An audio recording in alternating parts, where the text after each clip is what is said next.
Let the evidence out. Dapat yun ang maging base, mga kababayan, for the outcome nitong impeachment.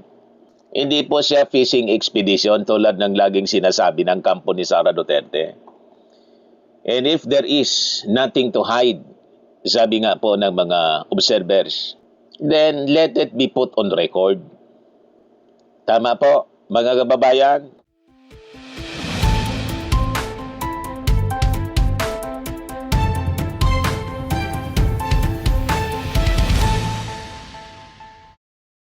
Hello po mga kababayan, si Dante Maravillas. So pag-usapan po natin muli yung impeachment laban kay Sara Duterte kasi bukas, Monday, yung pagpapatuloy po ng impeachment trial. So sabi nga ng mga taong matagal na po na hinihintay na makita yung katotohanan, let the evidence out. Tama, kailangan anya buksan na ang BIR box ngayon na pinipigil talaga. Pilit mga kababayan na pinipigil para hindi masilip. Anong meron? Ano ang nandiyan dyan sa BIR box na yan na talagang pigil na pigil sila. Di ba? So, hayaan dapat na lumabas ang katotohanan, mga kababayan, sa pamamagitan ng pagpapaintulot sa mga dokumento ng BIR bilang opisyal na ebidensya. Kasi nga po, kung wala man pong mali na ginawa si Sara, walang itinatago, ano yung rason na hindi buksan yung box? Tama po mga kababayan? So yun ang tanong. Ang impeachment trial po ay hindi isang larong political, kundi isa po siyang legal na proseso kung saan yung mga ebidensya at hindi po ang mga palusot ang dapat na maging batayan ng hatol. So kung walang itinatago, walang dahilan para harangan ang pagbubukas nitong BIR box. Let the evidence out. Dapat yun ang maging base, mga kababayan, for the outcome nitong impeachment. Hindi po siya fishing expedition tulad ng laging sinasabi ng kampo ni Sara Duterte. And if there is nothing to hide, sabi nga po ng mga observers, then let it be put on record. Tama po, mga kababayan? So, ayon mga kababayan sa Article 9, Section 36 ng ating Saligang Batas 1987 Constitution, ang Senado ang may sole power, may sulong kapangyarihan na duminig at magpasya sa lahat ng kaso ng impeachment. Lagi natin na nadidinig ito sa mga discussions na mga legal experts sa kanang mga members ng Congress ng panel, Justice Panel.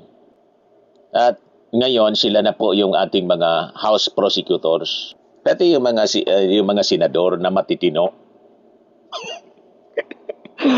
Yan ka na naman na dyan, Mr. Maravillas. May mga hindi matino kasi. Yung iba nga nakakulong na. At may makukulong pa siguro. Ang mga ninyo mga kababayan, yung sabit sa kaldero. At may iba pa, flood control. Sa yung sinabi ni Ping Lacson. Medyo umusok na po si Ping Lacson kasi inaakusan ni Alan Peter Cayetano, dumobli daw yung yaman. Sabi ni Ping Lacson, hindi doble, quadruple pa. Pero legit. Buiniltahan ngayon mga kababayan. Magpapaimbestiga sa mga flood control at yung insertion 6.6 billion plus. Di ba mga kababayan? But anyway, balik tayo dito.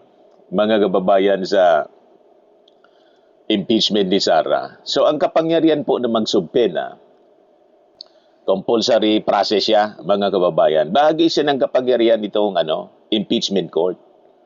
Mag-issue ng subpena, doses, tecum.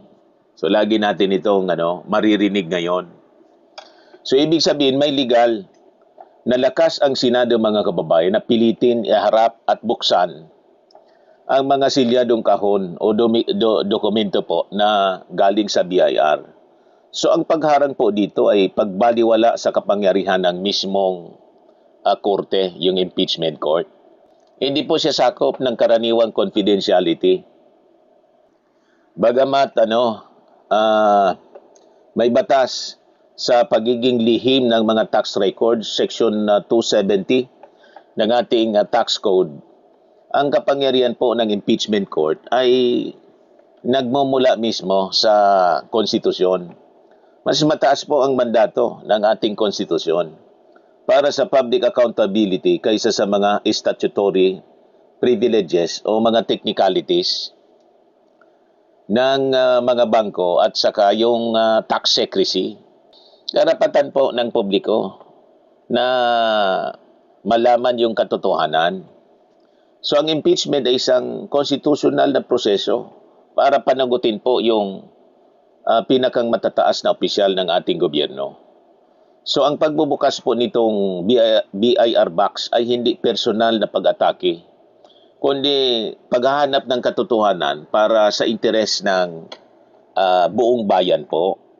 So basihan po, mga kababayan, ng hustisya yung ebidensya. Kaya let the evidence out. Hindi magiging patas po at makatwiran ang hatol ng ating impeachment court kung may mga itinatagong dokumento.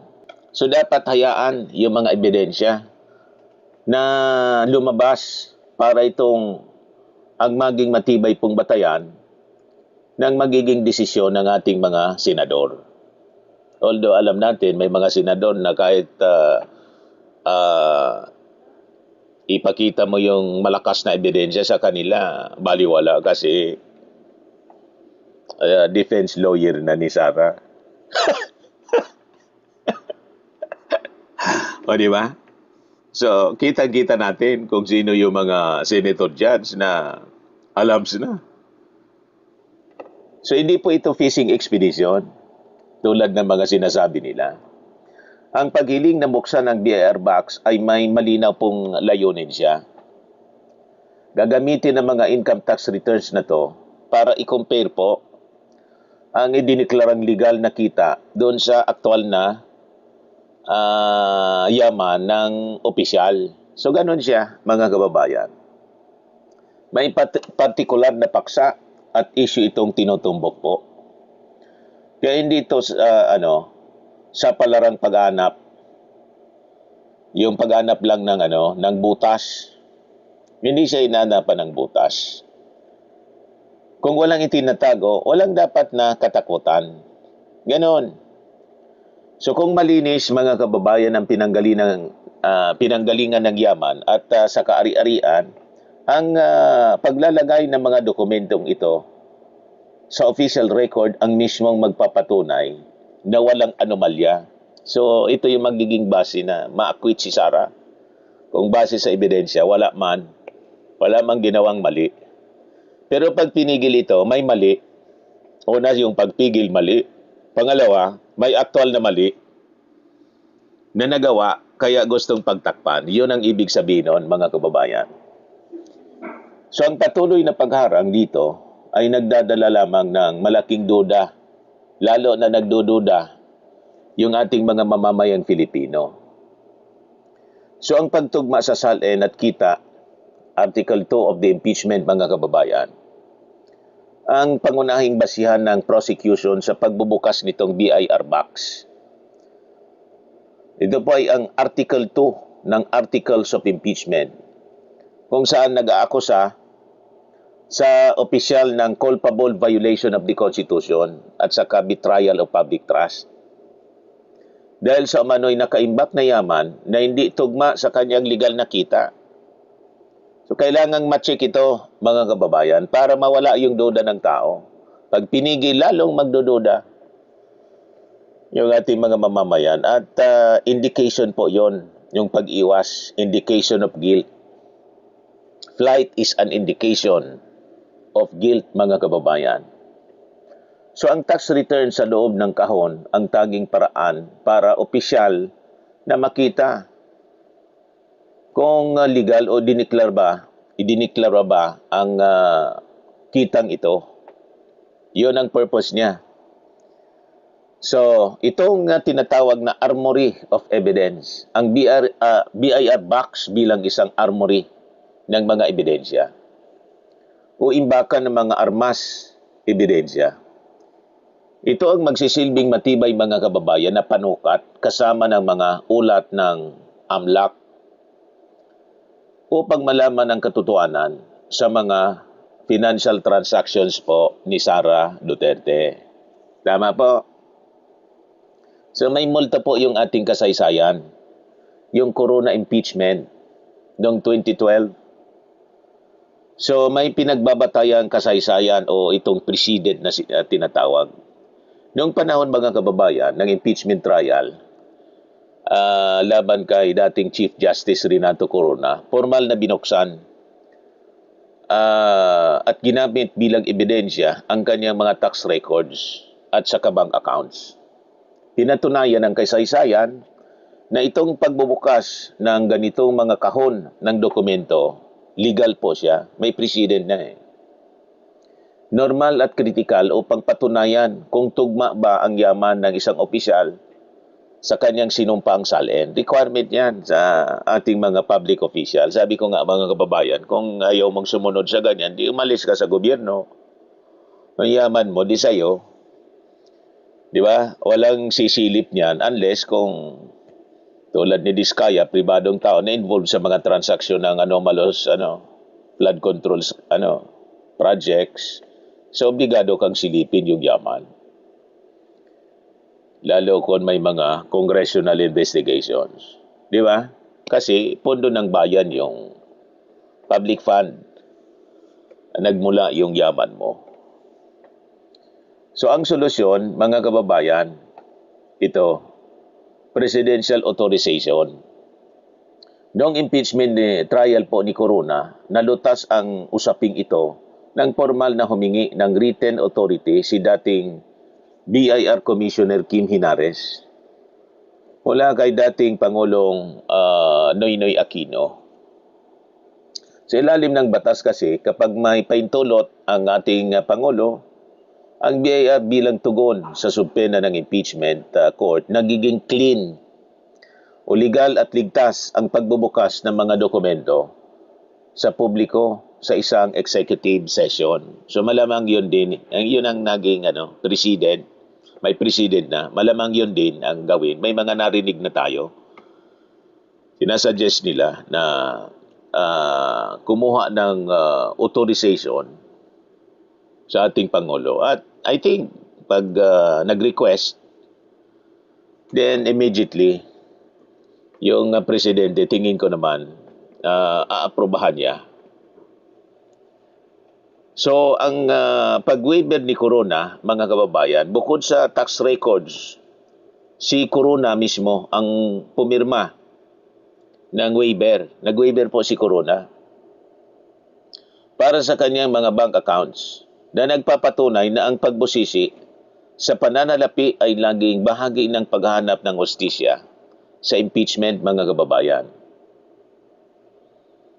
O ngayon, dito tayo sa mga panawagan ng iba-ibang grupo tulad po nitong UP Student Council at mga alyansa. So, makikita natin yung mounting pressures. So panawagan nila ng para sa transparency. Ang mga progresibo na grupo, mga kababayan, yung alyansa ng mamamayan, mga student council po sa UP, iba pang grupo, ay nagkakaisa po sa panawagan na huwag itago ang BIR box sa likod ng mga technicalities o kaya executive sessions. So ayon po sa ayon sa mga samahan ng kabataan at iba-iba pang sektor, ang mga pera ng bayan ay dapat laging may malinaw na accountability. Correct? Di ba? So ang pagtangging buksan mga kababayan nitong kahon sa harap ng publiko ay pag-atake po sa prinsipyo ng katapatan sa serbisyo publiko. Kaya dapat itong ilantad ng buo para sa kaalaman ng bawat Pilipino. Correct? Ngayon naman, dito tayo sa UP Legal Forum at mga panawagan ng mga progresibong grupo. Sa mga idinaos mga kababayan na legal na forum, gaya ng UP, binigyan diin ng mga eksperto na ang impeachment ay isang seryosong tungkulin sa ilalim ng ating 1987 Constitution na hindi dapat idaan sa mga pag-antala, delaying, at sa kapag-iwas. So kailangan yung pantay, siyempre, na pagsusuri.